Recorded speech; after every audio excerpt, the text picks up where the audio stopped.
अस्सलामुअलैकुम। मैं मुजाहिद हुसैन। आप देख रहे हैं लिटरेरी हाइट्स।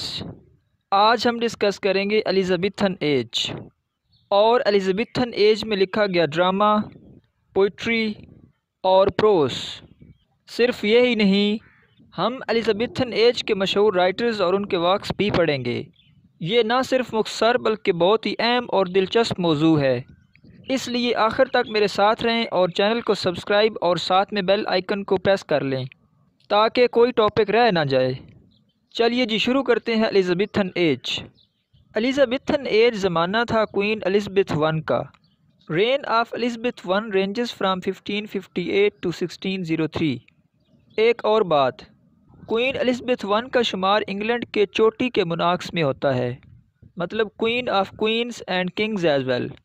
और यही वजह है कि एलिज़ाबेथन एज इंग्लिश लिटरेचर की गोल्डन एज समझी जाती है, हर लिहाज से गोल्डन। मिसाल लीजिए आर्ट्स की। आर्ट्स अपनी पीक पे थीं, जिनमें ना सिर्फ जिद्दत थी बल्कि लैटिन, ग्रीक और रोमन आर्ट का इन्फ्लुएंस भी कूट कूट कर भरा था। इसी कॉन्टेक्स्ट में एक और अहम बात, दैट इज़ रेनेसेंस। रेनेसेंस मतलब rebirth. Rebirth of what? Rebirth of art, rebirth of learning and rebirth of everything. Renaissance पे मैं अलग से वीडियो भी बना चुका हूँ, डिस्क्रिप्शन में आपको लिंक मिल जाएगा, आप उसको भी देख सकते हैं। So were the basic things about Elizabethan age. Let us discuss Elizabethan dramatists. Elizabethan dramatist में हमारे पास 3 मेजर ड्रामाटिस्ट्स हैं, जिनमें Christopher Marlowe, William Shakespeare and Ben Jonson. इनके अलावा 2 माइनर ड्रामाटिस्ट भी हैं, Thomas Middleton and John Webster. अब अगर हम बात करें क्रिस्टोफर मार्लोव की, वो अपने पोएटिक स्टाइल की वजह से बहुत मशहूर है। इसके अलावा उसके हीरोज़ भी मुनफरिद नौइयत के होते थे, जिनमें एक ख़ास किस्म की लस्ट पाई जाती है, और वो लस्ट 3 किस्म की हो सकती है: lust for wealth, lust for power and lust for knowledge.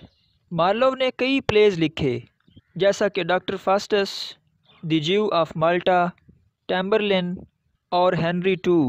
ज्यू ऑफ माल्टा कहानी है एक ज्यू की, जिसका नाम होता है Barabas. Barabas lust for wealth का शिकार होता है, और उस लस्ट के हाथों वो कई लोगों को मार भी देता है, हत्ता कि अपनी बेटी को भी। मार्लोव इस प्ले में मैकियावेलियन फ़िलोसफी को पोर्ट्रे करता है, और आखिर इस नतीजे पे पहुंचता है कि एंड्स जस्टिफाई द मीन्स। ये है क्रिस्टोफर मार्लोव। फिर है हमारे पास William Shakespeare, father of English drama. Shakespeare अपनी फ़िलोसफी और पोइटिक पावर की बदौलत लाजवाल राइटर समझा जाता है। उसने कई शाहकार लिखे, जैसा कि Hamlet, King Lear, Macbeth, Othello, Julius Caesar, Romeo and Juliet and many more. कुल मिला के शेक्सपियर ने 36 प्लेज लिखे। एक और अहम बात जो आपको शेक्सपियर के मुतालिक याद रखनी चाहिए, वो ये कि शेक्सपियर के करैक्टर्स बहुत यूनिवर्सल होते थे। ऐसा लगता था कि they are real and they are living, और यही वजह है कि उसके कई प्लेस के टाइटल उसके हीरो के नाम पे ही रखे गए हैं, मसलन हैमलेट, ओथेलो एंड मैकबेथ। और तीसरा बड़ा ड्रामाटिस्ट बेन जॉनसन। जॉनसन अपनी कॉमेडी ऑफ ह्यूमर्स की वजह से जाना जाता है।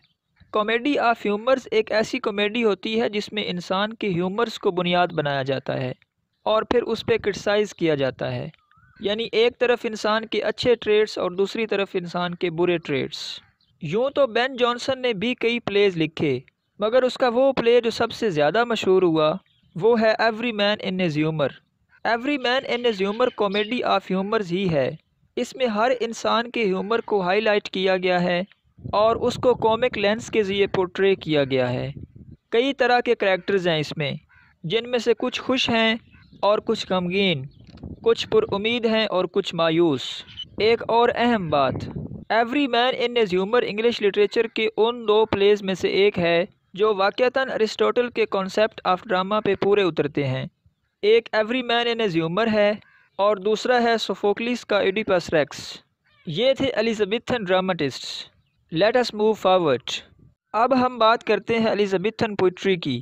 पोइट्स में हैं हमारे पास Edmund Spenser, William Shakespeare and sir Thomas Wyatt, और इनके अलावा दो माइनर पोइट्स टॉमस सैकविल और sir Philip Sidney. Philip Sidney का ज़्यादा कंट्रीब्यूशन प्रोज में है। अच्छा, एडमंड स्पेंसर को लेकर पहली बात यह कि उसे एलिज़ाबेथन पोइट्री का बेस्ट रिप्रेजेंटेटिव माना जाता है। वो पोइट लॉरिएट भी रहे और क्वीन एलिज़ाबेथ के लिए भी लिखते रहे। स्पेंसर ने वर्स में लिखा और उस वक्त के आइडियल्स को एज अ थीम पोर्ट्रे किया। द फेरी क्वीन को एडमंड स्पेंसर का मास्टरपीस समझा जाता है। ये एक एपिक थी। फेरी क्वीन जैसा कि टाइटल से जाहिर है, कहानी है एक क्वीन की जो बहुत इनोसेंट, फेयर और चेस्ट है। उसे कई तरह की हार्डशिप्स का सामना करना पड़ता है, मगर वो हमेशा सच के साथ खड़ा होना ही पसंद करती है। इस पोएम का थीम यही है कि हमेशा सच की जीत होती है और हक बातल पे गालिब आके रहता है। एडमंड स्पेंसर के बाद हैं विलियम शेक्सपियर। शेक्सपियर ने भी बहुत खूबसूरत सोनेट्स लिखी। उसकी सबसे खूबसूरत सोनेट है let me not to the marriage of true minds. Very impressive piece of poetry. Shakespeare की तमाम सोनेट्स में तीन करैक्टर्स हैं। एक शेक्सपियर हिमसेल्फ, दूसरा उसका दोस्त और तीसरी है डार्क लेडी। डार्क लेडी की सिग्निफिकेंस कंट्रोवर्शियल है, मगर मैक्सिमम क्रिटिक्स का ख्याल है कि डार्क लेडी विलियम शेक्सपियर की बिलवड थी। इन्हीं तीन करैक्टर्स के दरमियान एक ट्राइका ऑफ लव पाया जाता है शेक्सपियर की सोनेट्स में, और नैरेटिव ग्रेजुअली एंड की तरफ बढ़ता नज़र आता है। एलिज़ाबेथन पोइट्स में तीसरा बड़ा नाम sir Thomas Wyatt. He is considered to be the pioneer of sonnet. Thomas Wyatt की एक बुक है टोटल्स मिसैलिनी। ये उनकी सोनेट्स ही की एक कलेक्शन है। One thing you need to remember, Wyatt का ज़्यादा कंट्रीब्यूशन सोनेट के स्ट्रक्चर के मुतालिक है। उन्होंने ऑक्टेव्स और सेस्टेट्स को मिलाकर एक स्ट्रक्चर मुरतब किया जो बाद अज़ा सोनेट की टेक्निक को लेकर काफ़ी मशहूर हुआ। खैर, ये थे एलिज़ाबेथन पोइट्स। अब आखिर में हम देख लेते हैं Elizabethan prose writers. Prose writers में पहला नाम सर फिलिप सिडनी, फिर फ्रांसिस बेकन और आखिर में सर टॉमस मोर, और दो minor prose writers Raleigh and Hooker. अगर हम बात करें सर फिलिप सिडनी की, वो पोइट भी थे, क्रिटिक भी थे और प्रोज राइटर भी थे। उनकी एक बुक है एन अपोलॉजी फॉर पोइट्री। ये बुक पोइट्री के डिफेंस में लिखी गई। इस बुक से पहले स्टीफन गॉसन ने एक बुक लिखी जिसका टाइटल था द स्कूल ऑफ अब्यूज़। इस बुक में पोइट्री को डिनाउंस किया गया। कहा गया कि poetry is the mother of lies, poetry is the waste of time and many other allegations post. इस बुक के काउंटर में फिर फिलिप सिडनी ने अपनी book an apology for poetry लिखी। इसमें पोइट्री को तमाम आर्ट्स का मदर कहा गया और यूज़फुल फॉर्म ऑफ आर्ट कहा गया, जिसको पढ़ के कोई वेस्टेज ऑफ टाइम भी नहीं होती और इंसान टीच भी होता है और डिलाइट भी। ये कहना था सर फिलिप सिडनी का। फिलिप सिडनी के बाद दूसरा बड़ा prose writer Francis Bacon. He is man of practical wisdom. Bacon ने कई ग्राउंड ब्रेकिंग एसेज लिखे, जैसा कि of religion, of truth and of friendship. Bacon का स्टाइल बहुत यूनिवर्सल और प्रैक्टिकल था।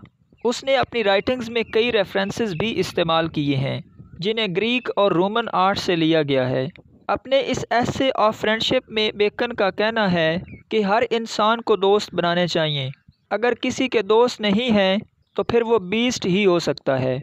हाँ, मगर बेकन दोस्ती में दगे के बहुत ख़िलाफ़ है। वो कहता है कि अगर आपका दुश्मन कोई गलती करे उसे माफ़ कर दो, मगर दोस्त को कभी माफ़ नहीं करना। कौन चाहेगा मोहब्बत की तबाही, लेकिन तुम जो चाहो तो खुदा इसको भी बर्बाद करे। आखिर में है सर टॉमस मोर। टॉमस मोर वो पहला राइटर था जिसने ग्रीक इन्फ्लुएंस के अंडर लिखा, यानी क्रोनोलॉजिकली ये पहला एलिज़ाबेथन राइटर है। यूटोपिया सर टॉमस मोर का मास्टरपीस है। यूटोपिया एक ऐसी राइटिंग है जो आइडियल लाइफ और आइडियल सोसाइटी को विजुलाइज करती है। सर टॉमस मोर का ख्याल था कि इंसान को आइडियल होना चाहिए ताकि उसके इर्द गिर्द आइडियल्स पैदा हो सकें। So were Elizabethan prose writers, their themes, style and works. अब तक के लिए इतना ही। Will see you with a new topic. Thanks for watching.